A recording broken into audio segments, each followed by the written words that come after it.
Hello, everyone. I hope everyone is here. I don't have a way to take roll exactly, but I'll just be calling the teams in the order that they're presented here.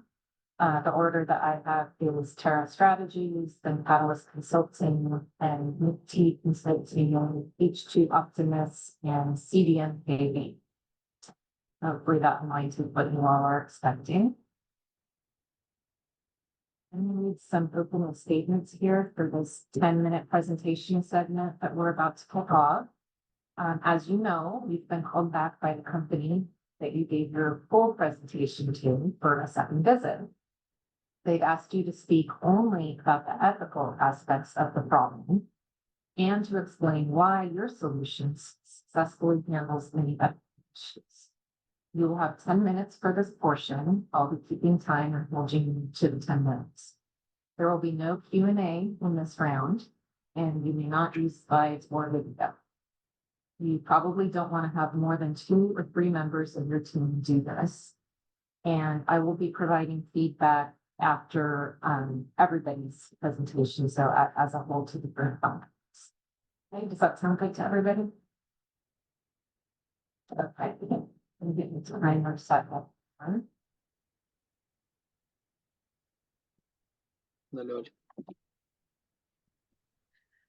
Okay, so good morning, everyone. We are Terra Strategies, and my team are Sara, Eduardo, and those that we are going to present today, Sebastian and myself, Valentina.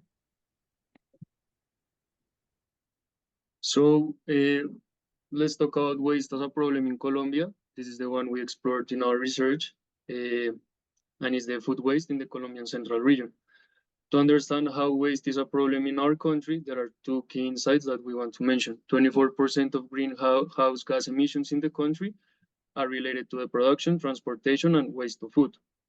34% of food production goes to waste annually, amounting to 9.7 million tons of food that could otherwise have fed people living in poverty. To truly understand the scope of this waste, consider this perspective. The food wasted in Colombia could feed the entire populations of Panama, Uruguay, and Luxembourg 3 meals a day for an entire year. This is a problem that we want to address for this project. So now, what is Corabastos? Corabastos is the largest company in Colombia, and is a mixed economic company. Yes, its meat is composed by a public sector and private sector. This company is the largest wholesale food market in Colombia and is the most important in Latin America. His operation is around 50 years, and daily they have over 9,000 tons of food, which more than 7 million of people in Bogota and central region are benefited. So what are the consequences of the problem? We can look at it from 2 perspectives. The first one is from the farmers. Producing more than the market demands and wasting what is already produced results in unnecessary expenses and food wastage. This diminishes farmers' disposable income for investment, making agriculture a less appealing option for younger generations in rural areas.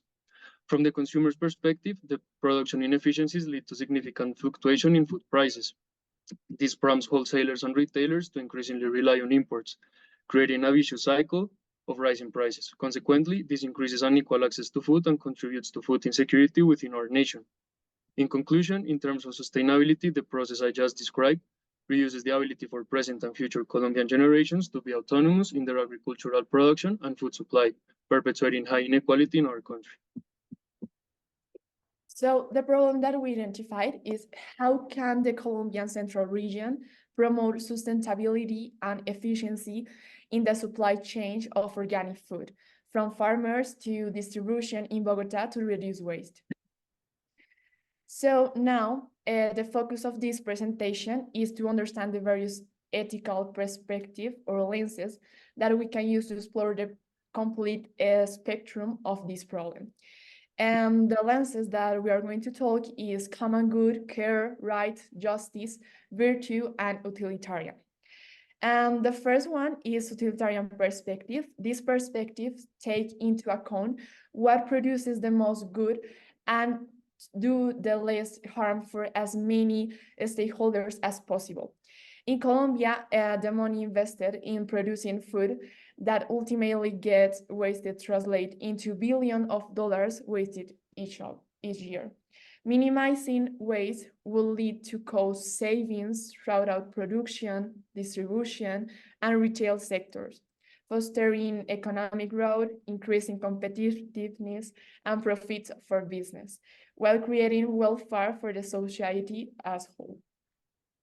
Now let's talk about the common good perspective. This one takes into account which option best serves the community as a whole and not just some members. This one is the most relevant to explain food insecurity and hunger. It entails seeking the benefit of the entire community over individual or sectoral interest. In this regard, it is paradoxical that while thousands of tons of food are wasted daily in Colombia, millions of Colombians suffer from hunger. This reality goes completely against the common good ethical perspective because it severely harms the most vulnerable sectors by denying them a basic right of food access. A more fair and equitable distribution of food surpluses would lead to a greater collective well-being by meeting the nutritional needs of the entire population. It would be a win-win situation for the Colombian society as a whole. Now, let's talk about the care perspective. This perspective let us know the option that appropriately considers the relationship, concerns, and feelings of all the stakeholders. This one is pertinent to explain or understand the environmental impact. It reminds us of the intrinsic interdependence between humans and the natural environment. Discarding tons of food implies a massive waste of resources such as water, fertile soil, energy, and human labor invested in its production. It goes against the care and respect we should have for the natural systems that provide us with these foods and upon which we depend for our survival. It reflects a careless and irresponsible attitude towards our harmonious relationship with nature, and it is also relevant to mention the significant impact that food waste has in terms of greenhouse gas emissions. Now we have rights perspective, and this perspective talks about respecting the rights of all who have a stake. High levels of food waste in Colombia violate the fundamental human right to adequate food and nutrition.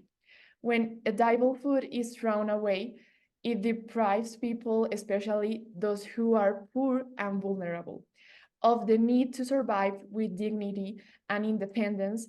Reducing food waste is essential to ensure that all Colombians have access to enough food and promoting fairness and equality in this distribution of food resources. Now, the justice perspective. This one helps us to focus on the option that treats people fairly, giving each what they are due. This one is key to explaining and understanding the socioeconomic injustice that is in our country. Aristotle argued that justice involves treating equals equally and unequals unequally, according to their circumstance. The contrast in food waste in places like market squares or Corabastos compared to food scarcity in marginalized areas contradicts this principle of distributive justice. While some have excess of food that they can even waste, others face unmet basic needs. It violates the recognition that we have individuals who, because of their history, demographic characteristics, and socioeconomic context, struggle to meet basic needs. Now, lastly, let's talk about the virtue perspective. This one let us know the option that leads individuals to act as the sort of people that they want to be. It is crucial and prominent to explain the negligence and lack of responsibility of the people with power in my country. If massive food waste is due to omission, poor logistical management, or lack of controls, it will violate principles of virtue ethics such as responsibility, prudence, and temperance. It demonstrates a vicious and irresponsible behavior in handling such an essential resource, instead of cultivating virtues that promotes the progress of all the individuals. Greater discipline and conscious decisions are required to avoid such wastefulness. Now that we have talked about all these lenses and that help us explain the depth of this problem, our solution, that is to address this problem through Corabastos, through a multifaceted perspective, attacking three main fronts: prevention, regulation, and management. We think that this solution that we are stating will help to solve all these problems that we already mentioned and that have as well these ethical consequences. In conclusion, the negligence of public officials in addressing the evident problem of food waste is an affront to ethics and common sense. This lack of attention and direct action towards a crisis that includes complex ethical aspects such as food insecurity and environmental impact reflects a significant disconnect between power and responsibility. That is what we are seeking to change through our solution. While ineffective decisions persist, essential resources are wasted, leaving many communities neglected and marginalized. The lack of substantial changes demonstrates a clear indifference towards the basic needs of a society and a disregard for the ethical and environmental consequences of governmental negligence. It is time for those in position of authority to assume their responsibility and take concrete steps to address this multidimensional crisis in a fair and a sustainable manner. Food waste leads to inequality, which is one of the biggest problems in Colombia that can be solved through prevention, regulation, and management. Thank you very much. Terra, you can go off camera and let's have Catalyst Consulting possibly.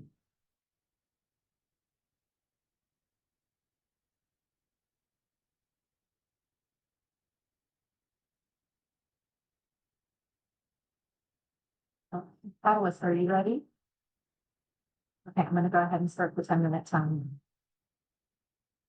Hello, my name is Jacqueline. Good afternoon, Whole Foods Board of Directors. Thank you for this opportunity.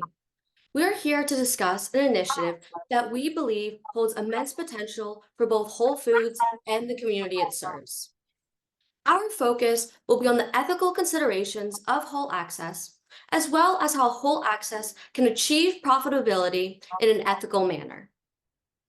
Yesterday, we proposed you fund the pilot project of whole access, targeting the York Road area in Baltimore to combat food deserts in low-income communities and promote sustainability and affordability. Whole access offers Whole Foods the opportunity to expand its new markets while addressing issues like socioeconomic inequality and racial injustice, showcasing your commitment to ethical business practices and social responsibility.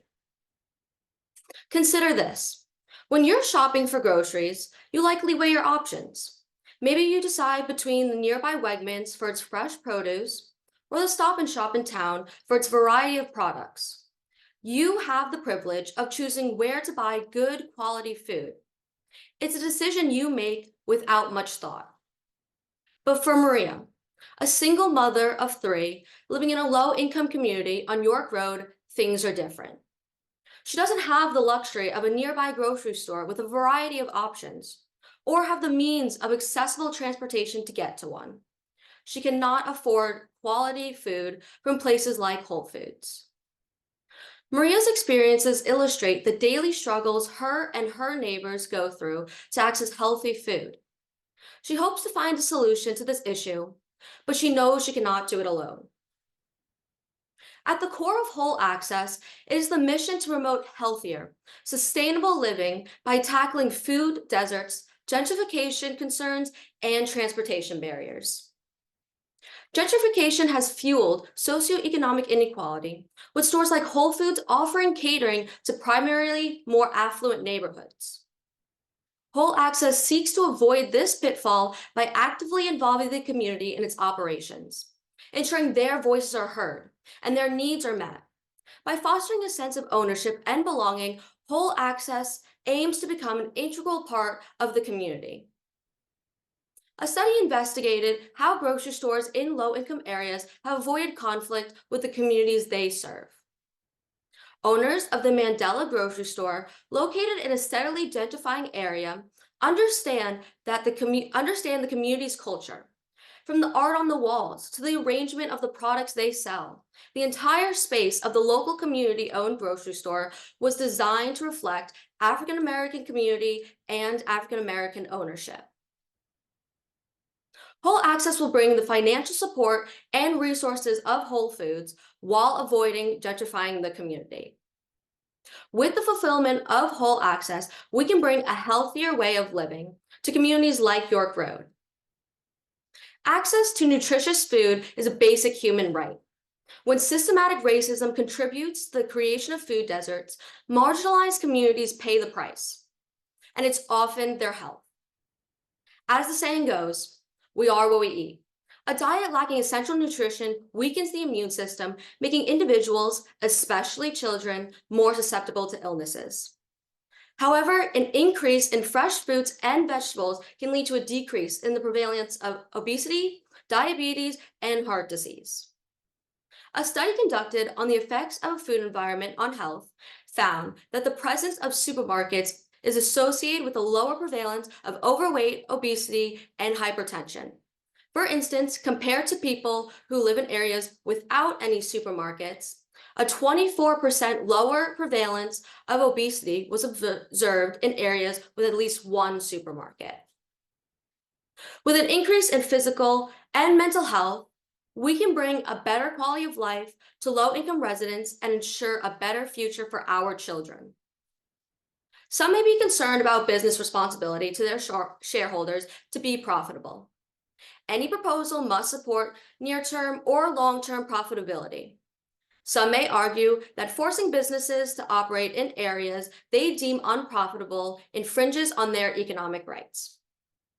Whole access is not only for philanthropy, but our proposal is also designed for profitability.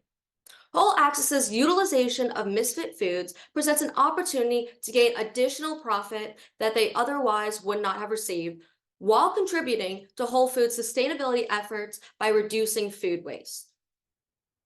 In addition, despite their lower incomes, low-income areas often have high demand for affordable and accessible food options. By catering to this demand, whole access grocery stores can attract a steady flow of customers. We urge the board of directors to consider the profound impact that whole access can have on society. By embracing ethical business practices and prioritizing the well-being of all communities, Whole Foods can truly become a force for positive change.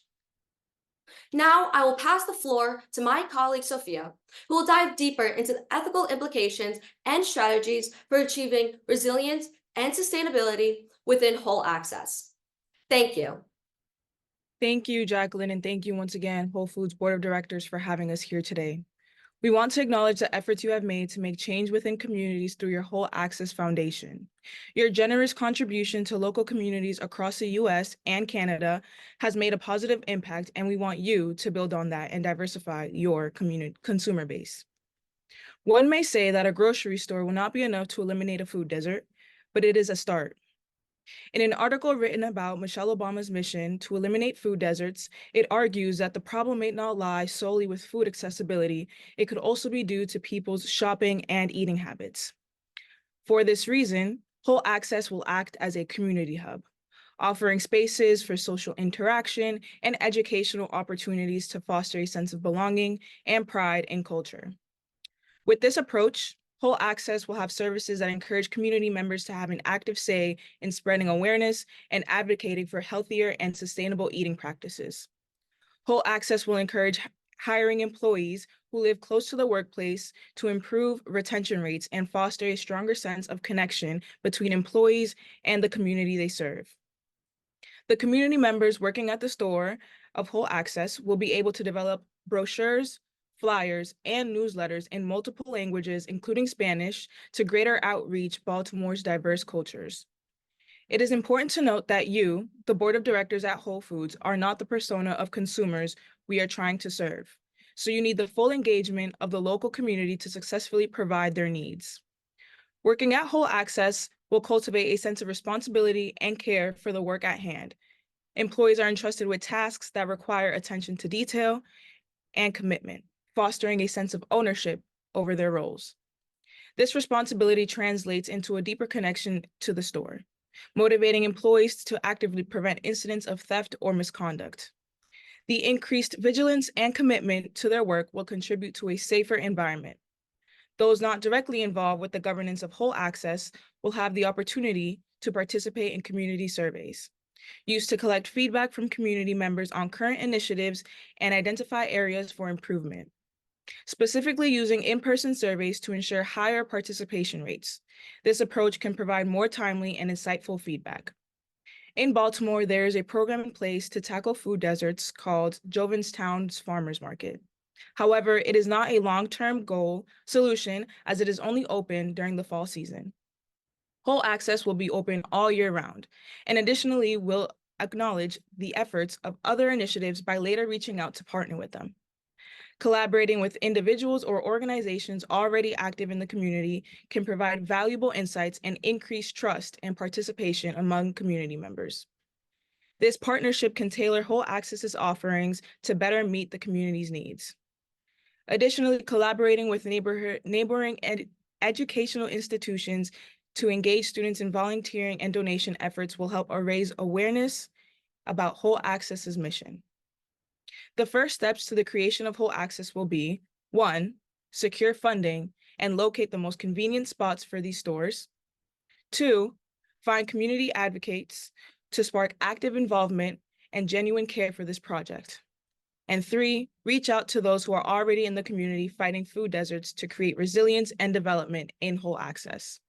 This is not a one-and-done project, but one that will expand and be nourished by the community for the community, and could be expanded into other low-income communities. After our pilot plan, we plan to imagine that for every Whole Foods, there will be a Whole Access grocery store. Through innovative programs and a commitment to accessibility, Whole Access is not just a store, but a symbol of empowerment and healing. Join us in redefining what's possible and creating a long-lasting legacy of equity and inclusion. Thank you. Thank you. It's just about to call time. Wrapped it up right at okay, thank you very much, Catalyst. Let's have you go off screen while I take down some final notes, and let's get MICKT. Thank you for meeting with us today, Google developers. My name is Maria, and me and my colleague Ian from MICKT Consulting will be presenting today. This time we'll be focusing more on the ethical issues surrounding bias in AI. Firstly, AI seems like it can do it all, from writing your emails and planning your day to wide-scale applications in healthcare and manufacturing. Its capabilities continue to evolve rapidly. While it might demonstrate some traits of human intelligence, it's still important to be aware of its limitations as well. Our key concern that we will be discussing today surrounding the ethics of AI is reinforcing existing biases through training algorithms. It all boils down to the simple concept of data in and data out. But firstly, I'll let Ian talk about some of the real-world scenarios of AI bias. Thank you. As stated yesterday, Google has stated plans to take its Gemini even further and plans to implement it into other sectors of life, such as the judicial system, recruiting and hiring, and the healthcare system. AI is currently being used as a tool of risk assessment algorithms across the United States to predict future criminal behavior. Some of these uses are determining probation eligibility and treatment program eligibility. The conclusions that AI may draw will have a strong impact on the livelihoods of the people they are sentencing. For example, in Dylan Fudgett versus Bernard Parker, despite repeated offenses, Fudgett, a white male, was deemed low risk, while Parker, a black male, with no subsequent offenses, was considered high risk. In another instance, Gregory Lugow versus Mallory Williams, Lugow, with a history of DUI and battery offenses, was marked extremely unlikely to reoffend, contrasting with Williams, who had fewer and less severe prior offenses, but received a higher risk score. These examples prove why it is crucial to remove bias from AI used in the judicial system due to the real consequences it could have. In the hiring and recruiting system, the AI-driven system Google wishes to implement may wish to streamline HR processes and responsibilities, but the AI may amplify societal biases affecting minority groups disproportionately. For example, Amazon's AI tool favored male candidates over female candidates in technical roles. This revealed a bias in training algorithms trained on historically male-dominated data sets. AI-based video interview tools may misinterpret cultural expressions of emotions, disadvantaging candidates from less expressive cultures. Targeted job ads algorithmically skew towards certain demographics, such as 85% women for cashier roles and 75% Black for taxi jobs, which perpetuates existing employment stereotypes. Addressing AI biases in hiring practices is crucial for reducing inequalities within and across countries, ensuring fair and equal access to employment opportunities. Promoting the development and use of accountable, transparent AI hiring tools contributes to a more inclusive society enhancing access to justice, and building trust in technological developments. Google's AI also has the potential to revolutionize healthcare. Yet, unchecked algorithmic bias risks perpetuating discrimination against vulnerable groups. Healthcare algorithms, like others, are trained and rely on biased data sources, like insurance claims and health records, and past trends. However, this may omit certain information. Algorithms trained predominantly with data from white patients fail to accurately diagnose conditions in patients of color, as seen in skin lesion analysis, increasing the risk of misdiagnosis and fatalities among people of color. These real-world implications on the ethical issues of bias in AI represent the need for the removal of these issues. Now back to Maria on how to fix the bias in AI while humans themselves are biased. Thank you, Ian. Human biases in developers can make their way into artificial intelligence systems through something called flawed data sampling. This is where training data sets can reflect historical or social inequalities in real life by over or underrepresenting certain groups. Think of a text-to-image generator that's trained on real-world data and ask it to produce an image of the president. Most likely, it will produce a white male. The problem is if you design an image generator to make unbiased predictions about the gender breakdown among presidents, then it will, in a sense, still be biased. And if you design it to have its predictions correlate with gender, it will be biased in the statistical sense. In Gemini, they tried this dream world approach, understanding that if the system must reflect on historical biases that the model had already learned, they would receive backlash from the public and therefore altered it. Embedded within any algorithm is a judgment about what to prioritize. It's our job to decide exactly what that is. I believe it's imperative to tackle bias in the workplace by having a diverse, open-minded group of people working on this issue and educating employees on how to identify, combat, and be aware of these issues. In our previous presentation, we had touched upon numerous challenges and hurdles that Google needs to overcome, such as a lack of transparency, neutrality in decision-making, as well as security and privacy of the users. Bias is all of our responsibility. It hurts those that are discriminated against and reduces the potential for AI for business and society. By working on these issues now, however, we could get ahead of the competition and build up our brand image as an ethical and reliable company that our users can trust. Thank you so much for taking the time to listen to us. All right, thank you very much.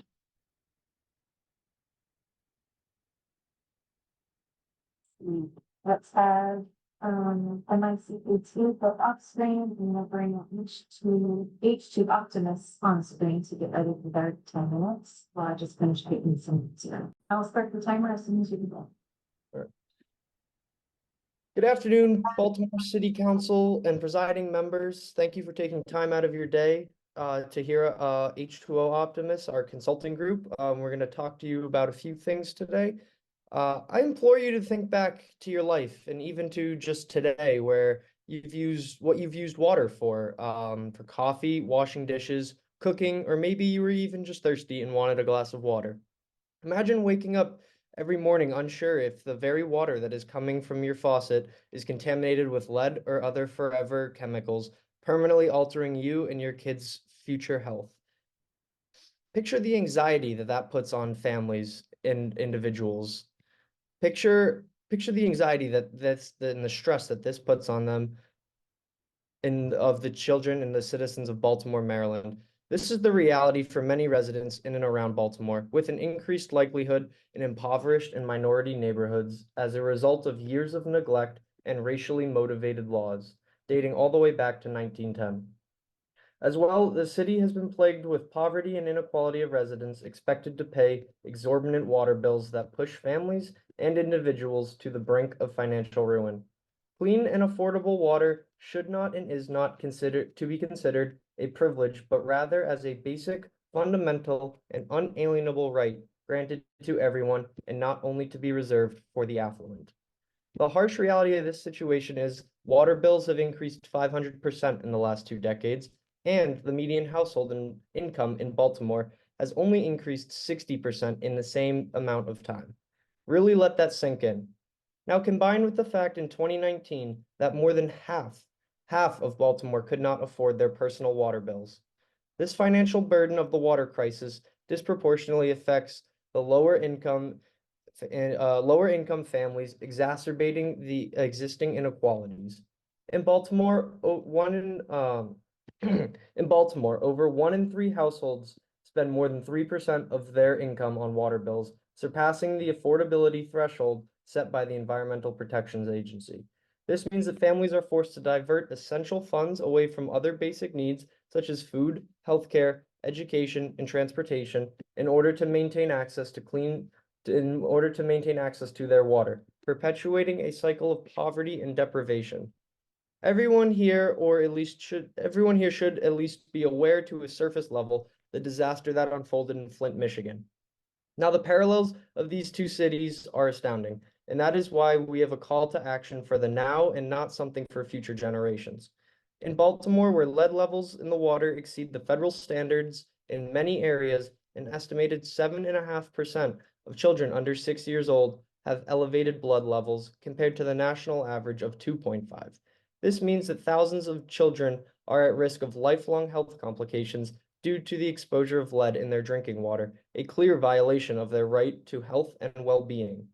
The negligence of the past is hurting the kids of now and the future generations of citizens of Baltimore. We hope this presentation will shed light on how we hope to prevent something of this magnitude from happening rather than being forced to react to it as an unmanageable crisis unfolds in the coming years. Our group embraces SDG number 6, which focuses on the principles of clean water and sanitation, and with our 3-step plan, we are confident in our ability to bring justice to these previously neglected areas, where through no fault of their own are being deprived of the universal right of clean, safe, affordable water. As stewards of justice and equity, we cannot stand idly as our most vulnerable communities suffer from the systemic negligence of the past. We believe in action rather than consciously knowing and allowing these injustices to continue. And our plan has a 3-step solution with an interim starting solution to minimize or be our Band-Aid solution to start minimizing the damage that has already been done.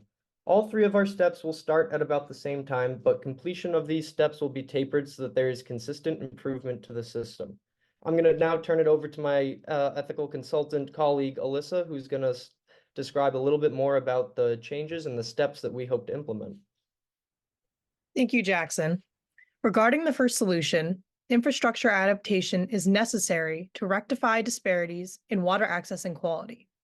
By investing in upgrading infrastructure, we can help to ensure that every resident, regardless of socioeconomic status or geographic location, has equitable access to clean and safe water. Everyone deserves equal opportunities to access essential resources for their well-being. Without infrastructure adaptation, disparities in water access and quality would persist, exacerbating existing inequalities. Communities, particularly those in marginalized areas, would continue to face intermittent access to safe drinking water, jeopardizing public health and violating fundamental human rights. This could lead to a continuation of the cycle of poverty and inequality, as individuals and families struggle to meet their basic needs and suffer from inadequate infrastructure. Our second solution, CSR partnerships, also play a crucial role in promoting social responsibility among businesses and organizations. By engaging in partnerships with nonprofit organizations and communities, businesses can contribute to the improvement of water infrastructure and accessibility. Such initiatives demonstrate a commitment to ethical values and social impact, fostering a sense of corporate citizenship and accountability. Moreover, CSR efforts prioritize the well-being of the community, reflecting ethical principles of social responsibility and human dignity.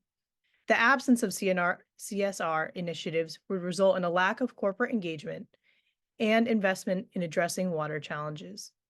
Without the support of businesses and organizations, communities would miss out on valuable resources and expertise needed to improve water infrastructure and accessibility.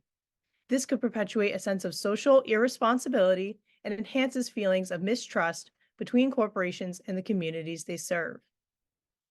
Another key solution we propose is the distribution of testing kits, This is imperative for ensuring the health and safety of Baltimore residents.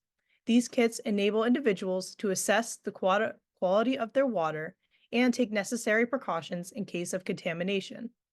Distributing testing kits promotes transparency, accountability, and empowerment within communities, allowing residents to advocate for the right to clean water.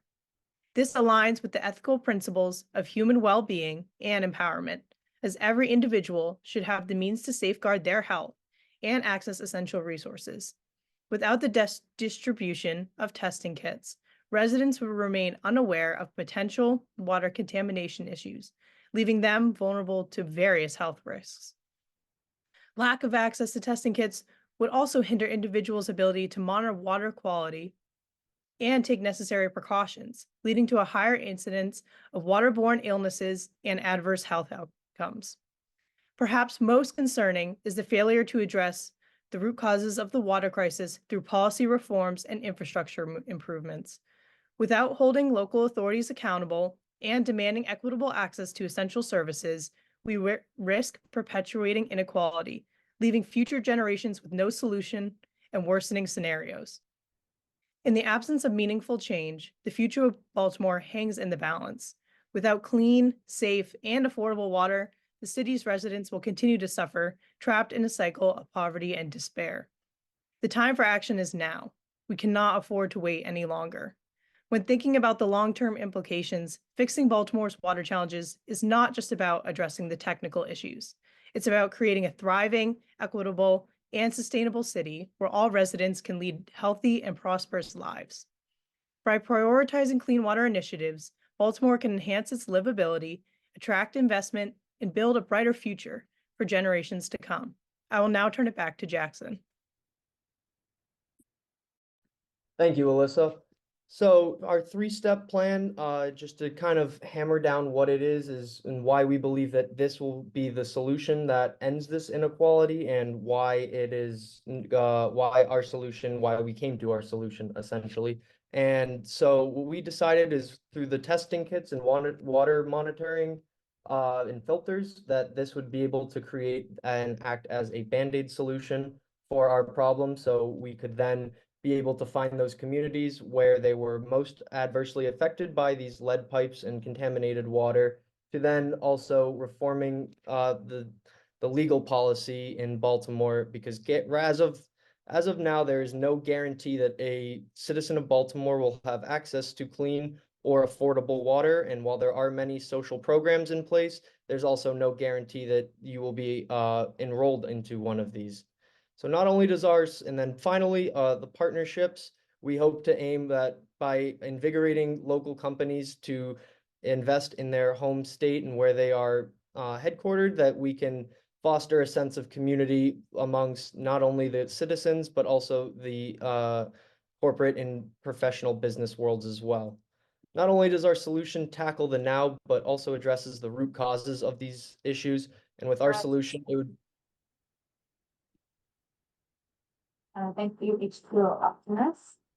Why don't we all go off camera while I finish taking notes, and we'll have CDMKV come up. All right.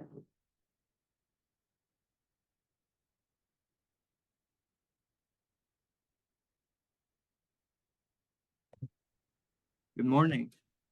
Good morning. I see Krishna and Paul. Question seen? Okay. We'll set the timer. I will start the 10 minutes as soon as you begin.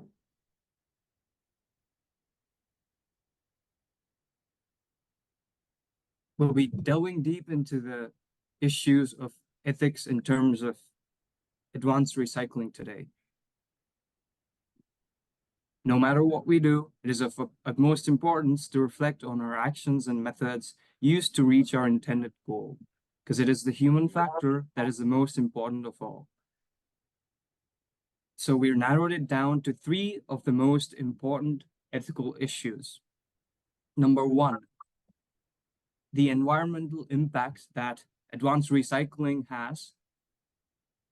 It kind of cancels out when we consider the amount of waste that is recycled, that is actually recycled. I believe it is around 20% statistically. The process also results in hazardous waste that is released and also contributes to greenhouse gas emissions, which we're trying to replace in the first place in a sustainable way. But that is not the case with advanced recycling. Though there is a tangible benefit in proceeding with this process, and even though that we acknowledge that this is 23% less polluting than traditional methods of mechanical recycling, there is still a vast difference between being sustainable and also recycling plastics. ExxonMobil has also been pinpointed as a top producer of plastic pollution. And this is what we are going to set out to change. Number 2, misleading claims. As discussed before, critics argue that advanced recycling is truly not recycling. It's indeed classified as a manufacturing process.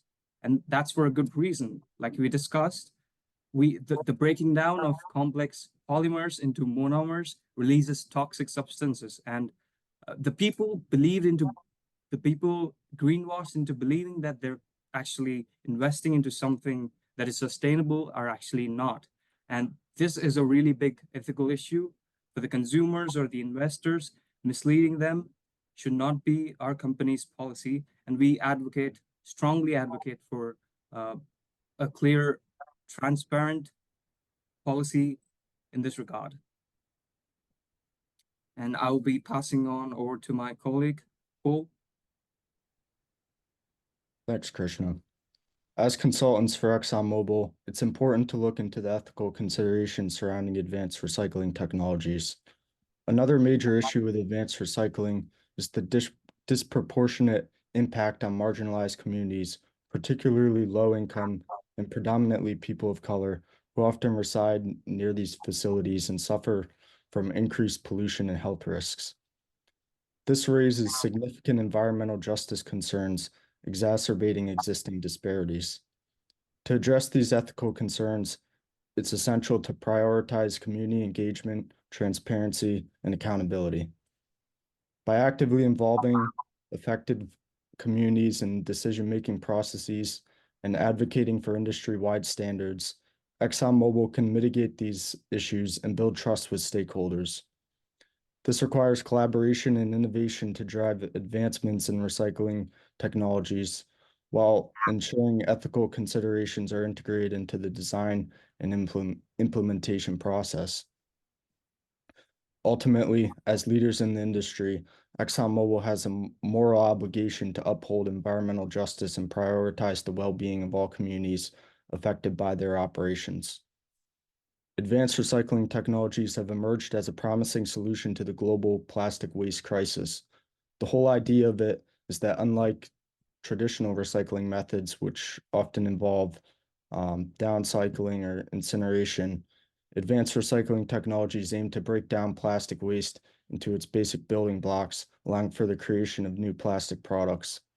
This approach has the benefit to significantly reduce plastic pollution and decrease the reliance on virgin plastic production, therefore mitigating environmental impacts such as habitat destruction and greenhouse gas emissions. However, despite its potential benefits, advanced recycling is not without its ethical downsides. Advanced recycling seems appealing on paper or to those who do not fully understand the process. One of the most pressing concerns is the disproportionate impact on marginalized communities. Studies have shown that advanced recycling facilities tend to be located in areas already burdened with environmental injustices, such as poor air quality and limited access to healthcare services. These communities, often low income and predominantly people of color, bear the brunt of pollution and health hazards associated with such facilities. For example, a recent report found that communities of color are more likely to live near hazardous waste sites and face higher rates of respiratory illnesses due to exposure to air pollutants.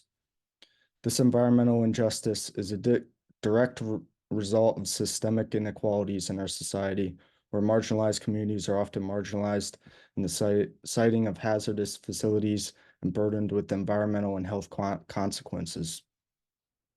Advanced recycling facilities, with their potential to release pollutants and toxins into the air and water, only exacerbate these existing disparities. As a responsible corporation, it's imperative for ExxonMobil to address these disparities and mitigate any adverse impacts on these vulnerable populations. Building on what my colleague mentioned before, another ethical concern surrounding advanced recycling is the lack of transparency in the process. Unlike traditional recycling methods, which is more like transparent and regulated, advanced recycling technologies often operate with less oversight and accountability. This lack of transparency can lead to distrust among affected communities. ExxonMobil should not want to turn these communities against their corporation, as it will bring significant damage to the company's reputation. To address this concern, it's crucial for companies like ExxonMobil to advocate for greater transparency and accountability within the advanced recycling industry. This may involve supporting regulatory measures, implementing voluntary reporting standards, and engaging with stakeholders to address concerns and build trust. Even more, as leaders in the industry, ExxonMobil has a responsibility to prioritize environmental justice and ensure that their operations do not disproportionately harm vulnerable communities. This requires proactive measures to assess and mitigate the environmental and social impacts of advanced recycling facilities. It also requires meaningful engagement with affected communities to address their concerns and incorporate their perspectives into decision-making processes. One way to mitigate the ethical concerns associated with advanced recycling is to prioritize community engagement and consultation. By actively involving affected communities in the siting, design, and operation of advanced recycling facilities, ExxonMobil can ensure that their voices are heard and their concerns are addressed. This may involve conducting community impact assessments, holding public meetings, and establishing community advisory boards to facilitate ongoing dialogue and collaboration. Furthermore, continued investment into the research and development of clean recycling technologies or biodegradable plastics without the same negative impact as advanced recycling is crucial. This investment can improve the safety and efficiency of advanced recycling technologies, as well as supporting initiatives to promote circular economic principles and reduce plastic waste at the source.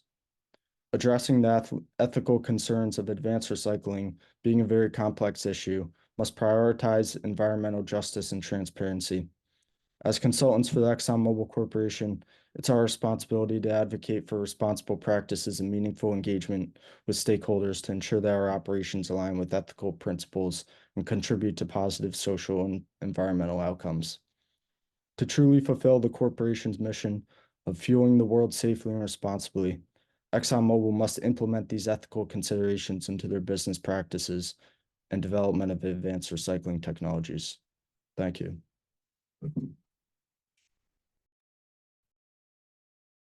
Okay, thank you very much. We can go ahead and have everybody come back on camera.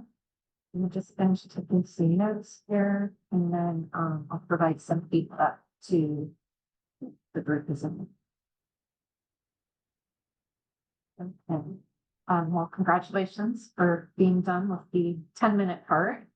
So you're getting close to the end, I think, unless you get the 9-7. A few things. So first of all, great job, everybody, researching your topic, really digging into what the issue is, why it's an ethical issue, what sort of solutions make sense from a business perspective, and how they solve the ethical issues. I think it really shows in the presentations that you put together and that we've heard here today that you all did your homework on this and have a good understanding. In terms of presentation feedback, I do have some themes that I picked up across all the teams and maybe some advice to share, having been doing corporate presentations for many, many years now.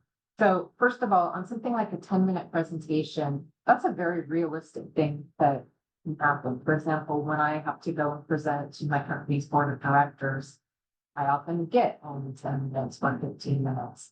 That is short. So my advice would be preparing for a short presentation like that, cut, ruthlessly cut. You think it's too short to make your point, cut it down even more. Plan for 8 minutes because you may go over. And also I'll tell you, people love it. Boardrooms, executives, they love it. They're a little bit shorter than the time that they give. In order to cut, I would say less background. The hypothetical scenario here today is that this is the second time I meet people. I've already heard the full presentation yesterday. So I think I heard one of the teams today acknowledge that and say, thanks for inviting us back. But I think I only heard that from one team. Go ahead and play the role, say, thanks for inviting me back. This is great. You learned this yesterday, learned now, explain further. So you don't need all that background up front. That's a huge piece that you can cut in order to get everything within 10 minutes. Time management too, is a big deal, and that's a good reason to really cut material. And then I would say really trust yourself. I indicated at the beginning that you've all clearly done homework on this. You know your issue, know the solutions, you know why the solutions address the ethical aspects of the issue. I can tell that you all know that. And so rather than writing out all this description and reading it, which is evident, it's evident when somebody's doing that, make some talking points for yourself. 10 minutes, these are the 3 points I want to go and make. And then just speak to them, because I will tell you, it's just a much more convincing and effective presentation if you're just talking to them. Because that's a more natural way to have a conversation, to communicate when you receive information than to have somebody read it. It's just comes across differently. It's harder for me as a listener to absorb that kind of information. I know it can feel scary to say, well, I can't go and just talking points, I'm going to forget things. You'll forget to make a point or two. And if you practice 10 times before, it's going to come out a little bit differently, every time, and that's okay. It's still, I would encourage you to play around with that, practice that for future presentations. Like, trust yourself that you've done the work, you know the stuff. Just pretend like you're talking to your friend about it, and you probably wouldn't read a speech to them that you just described, project working on.